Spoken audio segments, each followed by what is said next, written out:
Hello दोस्तों, नमस्कार। SM किसी चैनल में मैं आप सभी लोगों का दिल से बहुत बहुत स्वागत करता हूं। फर्स्ट टाइम विजिट किया जरूर चैनल को सब्सक्राइब कर लेना, साथ में बेल आइकन को हिट करके ऑल जरूर सिलेक्ट कर लेना। उसी के साथ साथ फ्री स्टॉक मार्केट क्लासेस इस चैनल को भी चाहो तो फॉलो कर सकते हो, सब्सक्राइब कर सकते हो। यहाँ पर भी बेल आइकन को हिट करके ऑल जरूर सिलेक्ट करके रख लेना। इस चैनल का लिंक आपको ऊपर आई बटन पे या फिर नीचे डिस्क्रिप्शन में मिल जाएगा।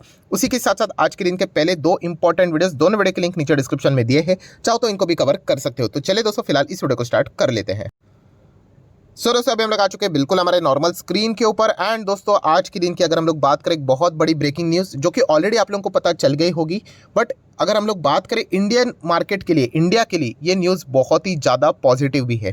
मतलब आप सभी लोगों को पता है, हमारा ही पड़ोसी चाइना से रिलेटेड आज के दिन ब्रेकिंग न्यूज़ सामने आ चुके हैं। एंड वो है दोस्तों, चाइना का जीडीपी का आंकड़ा सामने आ चुका है। एंड जो आंकड़ा सामने आ चुका है दोस्तों, वो लिटरली बहुत ही खराब परफॉर्मेंस हम लोग को देखने को यहाँ पे मिल रहा है। यस, मतलब अगर मैं आप लोगों को बता दूं कि इसके पहले मतलब 2021 की ही बात करें, कितना 2021 की बात करें तो चाइना का जीडीपी का आंकड़ा था 8.1% दोस्तों। कितना? 8.1%। एंड अभी का जीडीपी का आंकड़ा कितना आया है? Almost near by 3%। सो हम लोग यहाँ पे कह सकते हैं, जो चाइना का जो जीडीपी का आंकड़ा देखने को मिल रहा है, ये 3% के आसपास, ये लगभग 40 साल पहले, 40 से 50 साल की अगर हम लोग हिस्ट्री निकाले चाइना के जीडीपी का, तो इतना लोएस्ट लेवल हम लोग को 1976-77 में देखने को मिला था। उस लेवल पे चाइना अभी हम लोग को आते हुए देखने को यहाँ पे मिला है। सो हम लोग जरूर कह सकते हैं, चाइना का जो परफॉर्मेंस है लगातार डिटोरिएट यहाँ पे हो रहा है। एंड चाइना का जो अनुमान था सरकार का 5.5% था कि हमारी जीडीपी बेहतर आएगा। 5.5 आया कितना है देखिए, 3% के आसपास, 2.9 3% के आसपास। मतलब नियर बाय हम लोग बोल सकते हैं 40-45% की गिरावट प्रेडिक्शन के हिसाब से हम लोग को देखने को मिली है। सो चाइना की हालत वाकई में हम लोग को खराब देखने को यहाँ पे मिल रही है। इस डेटा के चलते इजीली समझ में यहाँ पे आ रहा है। आप यहाँ पे चेक कर सकते हैं दोस्तों, चाइना इकोनॉमी हम लोग को स्लो डाउन में जाती हुई देखने को यहाँ पे मिल रही है। एंड जीडीपी की ग्रोथ हम लोगों को मतलब रिकॉर्ड वर्स्ट लेवल पे यहाँ पे दर्ज होती हुई देखने को मिल रही है। कितना?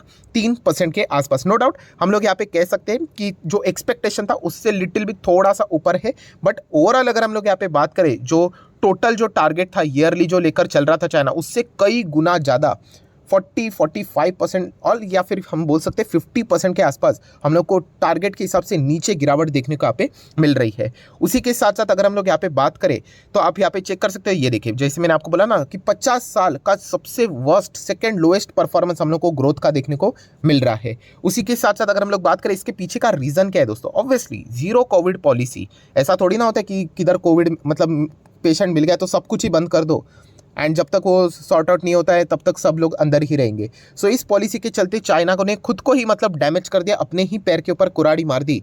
एंड इसके चलते चाइना को जो डैमेज हुआ है उसको रिकवर करने के लिए अभी चाइना को बहुत टाइम यहाँ पे लगने वाला है।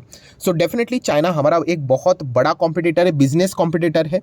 एंड उसके हिसाब से अगर हम लोग यहाँ पे बात करें तो इंडिया के लिए as a business point of view से अगर मैं बात करूं तो एक बहुत ही शानदार न्यूज़ देखने को मिल रही है, एक बहुत ही शानदार अपॉर्चुनिटी लॉन्ग टर्म में हम लोग को देखने को यहाँ पे मिल सकती है। चाइना की अगर हम लोग बात करें तो आप सभी लोगों को पता है, बीच में जिस प्रकार से वहाँ पे लगातार लॉकडाउन हम लोग को देखने को मिला था, एंड लॉकडाउन के चलते क्या होता है दोस्तों, आप सभी लोगों को पता है, बहुत सारे रोजगार हम लोग को जाते हुए देखने को मिल जाते हैं।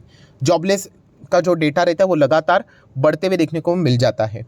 एंड यही जो स्ट्रेटेजी है चाइना की, यही उनको वो ले डूब चुकी है। क्योंकि अगर हम लोग चाइना के रियल इस्टेट मार्केट की भी बात करें दोस्तों, पूरी तरीके से कोलैप्स होते हुए देखने को मिल रहा है। बहुत ही वर्स्ट परफॉर्मेंस रियल इस्टेट में देखने को मिल रहा है। क्या आप सोच सकते हो कि ये चाइना की one of the real estate का बड़ा प्लेयर है। एवरग्रांडे की अगर हम लोग ग्रुप की बात करें, लिटरली मतलब आप देख सकते हो दोस्तों, यहाँ पे 6 महीने में स्टॉक कितना गिरा है, 23% हम लोग को गिरावट देखने को मिल रही है। एक साल की बात करो तो 58% की गिरावट देखने को मिल रही है। उसी के साथ साथ 5 साल की बात करें, बाप रे बाप, 96% 97% की गिरावट, कुछ बचा ही नहीं है। मतलब बोलते हैं ना, ये जो चाइना एक बबल रहता है, बहुत सारा डेटा हम लोगों के पास एक्यूरेटली तो रहता नहीं है, बट फिर भी सोर्सेज के जरिए, रिपोर्ट्स के जरिए जितना भी डेटा आता है, राइट, वो मैं आपके सामने रखने की कोशिश करता हूँ। आप देख सकते हैं कैसा रियल इस्टेट का बबल चाइना में हम लोग को बर्स्ट होते हुए देखने को मिल रहा है। एंड इस जीरो कोविड पॉलिसी के चलते, लॉकडाउन के चलते लोगों के पास आमदनी ही ज़्यादा बची नहीं है, तो वो कहाँ से रियल इस्टेट इतने महंगे घर खरीद पाएंगे।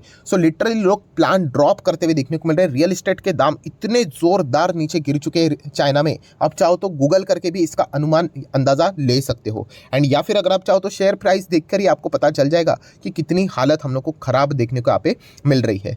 सो डेफिनेटली हम लोग कह सकते हैं जो चाइना का ओवरऑल जो परफॉर्मेंस है बहुत ही वर्स्ट देखने को यहाँ पे मिल रहा है। एंड उसी के साथ साथ एक गोल्डन पॉइंट जो कि चाइना के लिए सबसे बड़ा खतरा अभी हम लोग को फिलहाल तो देखने को मिल रहा है, कौन सा, कि कोविड से रिलेटेड। देखिए चाइना में इतना कोविड का स्पाइक कैसे हुआ, क्योंकि यही बताया जा रहा था कि चाइना में जो मतलब वैक्सीनेशन से रिलेटेड जो प्रोग्राम्स हम लोग को देखने को मिले, जो उनकी वैक्सीन है वो प्रॉपरली काम नहीं की, राइट। हर्ड इम्यूनिटी की अगर हम लोग यहाँ पे बात करें, राइट, ये जो सारी चीज़ें वो चाइना में फेल हो गई। एंड ये सबसे बड़ा रिस्क अभी फिलहाल तो चाइना में देखने को मिल रहा है। कौन सा रिस्क, कि चाइना में कोविड का जो संकट है वो बार बार दोबारा कंटिन्यू हो सकता है। जैसे कि हाल ही में हम लोगों ने डेटा देख लिया था, ये जो चाइना का ग्राफ है, मतलब दुनिया के ग्राफ फ्लैट चल रहे हैं एंड अभी चाइना में सडनली हम लोग को बीच में ही पीक देखने को मिल रहे हैं इतने हायर लेवल पे। ये भी डेटा कोई प्रॉपर डेटा नहीं, क्योंकि चाइना कभी भी अपना डेटा प्रॉपरली ऑफिशियली बाजार के सामने या फिर दुनिया के सामने रखता ही नहीं है। बट जितना भी डेटा अवेलेबल है उसके हिसाब से आप देख सकते हो किस लेवल तक हम लोग को ये डेटा जाते हुए देखने को मिल रहा है,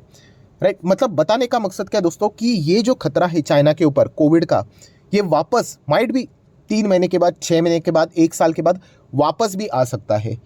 क्योंकि वहाँ पे जैसे मैंने बोला ना कि वैक्सीनेशन से रिलेटेड हम लोग को इश्यूज़ देखने को यहाँ पे मिले थे। बाकी दुनिया की बात करें, इंडिया की बात करें, बहुत ही अच्छी तरीके से सक्सेसफुली वैक्सीनेशन होते हुए देखने को मिला है। सो ये एक सबसे बड़ा थ्रेट चाइना को बार बार यहाँ पे झेलना पड़ने वाला है। डेफिनेटली वो डेटा को छुपा सकते, सब कुछ कर सकते हैं, बट जब सिचुएशन आउट ऑफ कंट्रोल हो जाए तो अभी कैसे हम लोग को जो चीज़ें देखने को मिली थी कि चाइना में कैसी हालत यहाँ पे हो रही थी, उससे चलते हम लोग को पूरी दुनिया को पता चल जाता है कि वहाँ की एक्चुअल पोजीशन क्या है। तो डेफिनेटली दोस्तों ये जो सारी चीज़ें देखने को मिल रही है वो as a business point of view से अगर मैं बात करूँ तो नो डाउट इंडिया के लिए एक बहुत ही बड़ी अपॉर्चुनिटी हम लोग को ज़रूर देखने को यहाँ पे मिल रही है। एंड ज़रूर इंडिया इसको यहाँ पे ग्रैब भी कर सकता है, क्योंकि अगर हम लोग बात करें इंडिया की जो जीडीपी है अमंग द डेवलपिंग कंट्रीज, हम लोग को सबसे बेस्ट एंड अच्छे यहाँ पे लेवल पे देखने को काम करते हुए देखने को मिल रही है। प्लस IMF का भी जो डेटा रिपोर्ट सामने आया था, या फिर दुनिया की जितने भी रेटिंग एजेंसीज है उनका भी अगर आप रिपोर्ट निकाल कर देख लेना, हो सकता है 19-20 हो सकता है, बट ओवरऑल यहाँ पे अगर हम लोग बात करें जो टॉप 5 इकोनॉमीज है उसमें अगर किसी का जीडीपी का ग्रोथ 5% के ऊपर रहेगा तो सिर्फ इंडिया का ही नाम यहाँ पे बताया जा रहा है, जो कि वैलिड भी है। हमारा इन्फ्लेशन भी अगर आप देख सकते हो, क्रूड ऐसा ही रहा तो Q4 में हम लोग यहाँ पे 6% के अंदर आ जाएंगे। इंडिया अपने जो मैक्सिमम इन्फ्लेशन का टॉलरेंस लेवल है उसके अंदर आते हुए देखने को मिल सकता है, उसको सेलिब्रेट करते हुए भी देखने को मिल सकता है। बाकी के देश अभी भी देखा गया तो इसको खुद के मतलब जो इन्फ्लेशन के जो लेवल्स है उनको बीट करने के लिए उनको माइट भी और 2 से 2.5 साल भी लग सकते हैं। सो ओवरऑल अगर हम लोग बात करें, इंडिया का जो परफॉर्मेंस है बहुत ही शानदार देखने को मिल रहा है। नो डाउट सरकार जो टारगेट लेकर चल रही है कि 7 से 8% की जीडीपी का टारगेट उन्हें रखा है, जो कि थोड़ा सा डिफिकल्ट है, बट फिर भी अगर इंडिया अगर 5% तक भी, चलो लोएस्ट लेवल में पकड़ लेता हूँ, 5% भी अगर जीडीपी दिखाता है आने वाले समय में, मोर देन इनफ है। क्योंकि कोई भी कंट्री, यूएस की बात करें, चाइना की बात करें, जर्मनी की बात करें, जापान की बात करें, कोई भी कंट्री यहाँ पे अगर देखा गया तो 5% के आसपास भी हम लोग को देखने को नहीं मिल रही है। तो इसका ओवरऑल कंक्लूजन दोस्तों एक ही है कि इंडिया का जो परफॉर्मेंस हम लोग को देखने को मिल रहा है वो लॉन्ग टर्म में और भी ज़बरदस्त स्ट्रांग होते हुए देखने को मिलने वाला है। एंड खास करके जो कॉम्पिटिटर है, चाइना जैसा कॉम्पिटिटर, जहाँ से लोग एग्जिट करने के साथ साथ अगर हम लोग बात करें, ताइवान को अपने रडार के ऊपर रखते हैं, वियतनाम को रडार के ऊपर रखते हैं, वैसे ही इंडिया को भी रडार के ऊपर रखते हैं। सो ये जो चाइना में जो सिचुएशन देखने को मिल रही है उसका फ़ायदा इंडिया को आने वाले समय में हम लोग को ज़रूर देखने को यहाँ पे मिल सकता है।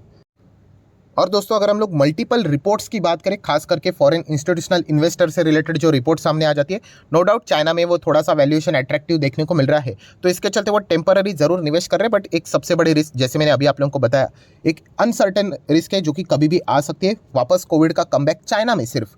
तो ये एक सबसे बड़ी थ्रेट उनके ऊपर हम लोग को देखने को मिल रहा है। एंड चाइना से रिलेटेड एक और रिपोर्ट, जब रशिया यूक्रेन का वॉर हुआ था तभी वो भी रिपोर्ट मैंने आप लोगों के सामने रखी थी कि कुछ इंस्टीट्यूशनल इन्वेस्टर चाइना को क्यों स्किप कर रहे हैं। यस, चाइना की मेंटालिटी भी कैसी है, अटैकिंग माइंडसेट है कि इस देश को मतलब बोलते हैं ना, इनका एरिया कब्जा कर लो, उनका एरिया कब्जा कर लो। ताइवान के साथ उनका झगड़ा है, इंडिया के साथ अगर हम लोग बात करें हमारे साथ उनके इश्यूज़ देखने को मिल जाते हैं। सो रशिया में जिन जिन लोगों ने निवेश किया था, यूक्रेन में जिन जिन लोगों ने निवेश किया था, फॉरेन इंस्टीट्यूशनल इन्वेस्टर, उनका तो पैसा डूब गया, राइट। तो इसीलिए बहुत सारे फॉरेन इंस्टीट्यूशनल इन्वेस्टर ऐसे कंट्री में भी निवेश करना नहीं चाहते जो कि इस प्रकार का माइंडसेट रखते हैं। मतलब चाइना की बात यहाँ पे हो रही है।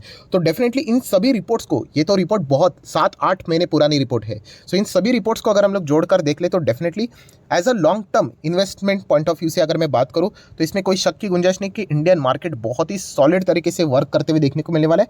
प्रॉब्लम एक ही होता है कि हम लोग ये पॉजिटिव रिपोर्ट्स होते हैं इसको हम लोग शॉर्ट टर्म व्यू के हिसाब से देखते हैं कि कल क्या होगा, एक हफ्ते में क्या होगा, एक महीने में क्या होगा। दोस्तों ये रिपोर्ट्स हमेशा लॉन्ग टर्म के होते हैं। ये बड़ा गेम है, मैराथन है, राइट। यहाँ पे छोटा T20 का गेम नहीं है, टेस्ट गेम खेलना पड़ता है, तो उसके हिसाब से ये सारी रिपोर्टिंग यहाँ पे की जाती है। सो डेफिनेटली इंडिया की अगर हम लोग बात करें दोस्तों तो आप देख सकते हैं एक साल में आज भी हम लोग बिल्कुल स्टेबल तरीके से यहाँ पे चलते हुए देखने को यहाँ पे मिल रहे हैं, राइट। एंड इसका फायदा हम लोग को लॉन्ग टर्म में ज़रूर होते हुए देखने को यहाँ पे मिल सकता है। इन केस अगर कोई विदेश में बुरी खबर आ जाती है एंड मान लीजिए अगर बाजार गिर जाता है तो ये तो हम लोगों के लिए और भी गजब की अपॉर्चुनिटी रहेगी बाय करने के लिए, क्योंकि हम लोग खुद के हिसाब से तो बिल्कुल नहीं गिर रहे। अगर गिरना होता तो हम लोग अभी तक गिर चुके होते। आप विदेश के बाजार को देखो, यूएस के बाजार को देखो, फ्रांस देखो, राइट, जर्मनी देखो, 15-15, 10-10% गिरे हैं। सो इंडिया को अगर गिरना होता वो पहले ही गिर चुके होते खुद के हिसाब से। सो अगर हम लोग गिरेंगे तो विदेश के हिसाब से गिरेंगे एंड अगर वैसी गिरावट आई तो फिर इन्वेस्टमेंट करने के लिए तो गोल्डन अपॉर्चुनिटी है, राइट। तो उस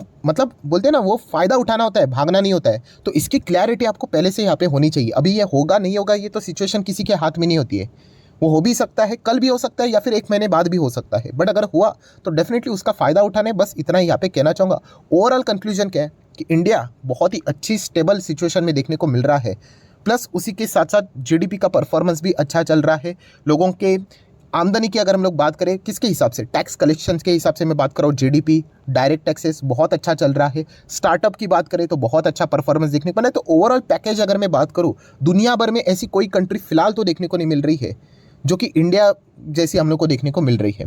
बहुत ही शानदार, मतलब अगर आप चाहो तो बोल सकते हैं इंडिया एक लिटरली एक मिड कैप स्टॉक हो चुका है, जो कि एक मतलब बोलते हैं ना स्ट्रॉन्ग मिड कैप स्टॉक, जो कि हर किसी को पता है भागेगा ही भागेगा और अच्छे रिटर्न्स देने वाला है। सो ज़रूर यहाँ पे विदेशी इन्वेस्टर कमबैक करेंगे ही करेंगे, आज नहीं तो कल उनको आना ही पड़ेगा। तो अगर आपने निवेश करके रखा है तो ये फिलहाल की सिचुएशन में बोर होके या फिर रोज़ रिटर्न नहीं मिल रहे इसके चलते मॉरल डाउन करके एग्जिट अगर आप करोगे तो फिर आपको भविष्य में पछताना पड़ेगा। जैसे कि 2020 में लोगों ने एग्जिट किया, आज पछता रहे, वैसे ही आप 2024-25 में पछताओगे, यार काश में होल्ड कर लेता तो पैसा बनता। तो उस काश में मत आना, बस इतना ही कहना चाहूँगा। अगर आप इन्वेस्टेड हो तो इन्वेस्टमेंट अपना सिर्फ होल्ड कीजिए, दैट्स इट। इतना ही आप लोगों ने काम करना है। म्यूचुअल फंड भी आप देख सकते हैं दोस्तों, 13,500 करोड़ का इन्फ्लो भी हम लोग को म्यूचुअल फंड के पास जाते हुए देखने को मिल रहा है, राइट। सो ये पैसा भी बाजार में लगते जा रहा है। तो इसीलिए कहना चाहूँगा जिस दिन बाजार भागेगा ना, ये अभी 18 है, मान लीजिए 20-21 हो जाएगा, उस दिन जाके निवेश नहीं करना है, उस दिन आपने एंजॉय करना होता है, राइट। तो ये अभी की जो सिचुएशन है उसमें अगर आप पैसा लगा रहे हो या फिर अगर आप लगा चुके हो तो दैट्स इट, होल्ड कीजिए। इतना ही आप लोगों का काम है, क्योंकि इंडिया बहुत ही सॉलिड तरीके से हम लोग को आगे बढ़ते हुए देखने को मिल रहा है। या आप लोगों को लॉन्ग टर्म में इसका मतलब जो रिजल्ट है वो देखने को मिल जाएगा। सो आशा करता हूं दोस्तों वीडियो हेल्पफुल लगा होगा, तो जरूर लाइक एंड शेयर कर देना है। डीमैट अकाउंट अगर आपने अभी तक ओपन नहीं किया है तो लिंक नीचे डिस्क्रिप्शन में 25 वीडियो की लिस्ट आपको बिल्कुल फ्री ऑफ कॉस्ट मिल जाएगी। आपका नाम, कौन सा अकाउंट अपने लिंक के थ्रू ओपन किया है, प्रॉपर्ली कमेंट सेक्शन में बता देना, तो हफ्ते भर के अंदर सारे लेक्चर्स मेरी साइड से फ्री ऑफ कॉस्ट प्रोवाइड कर दिए जाएंगे। So that's it, thank you very much दोस्तों, we will be meeting our next video. तब तक के लिए बाय बाय।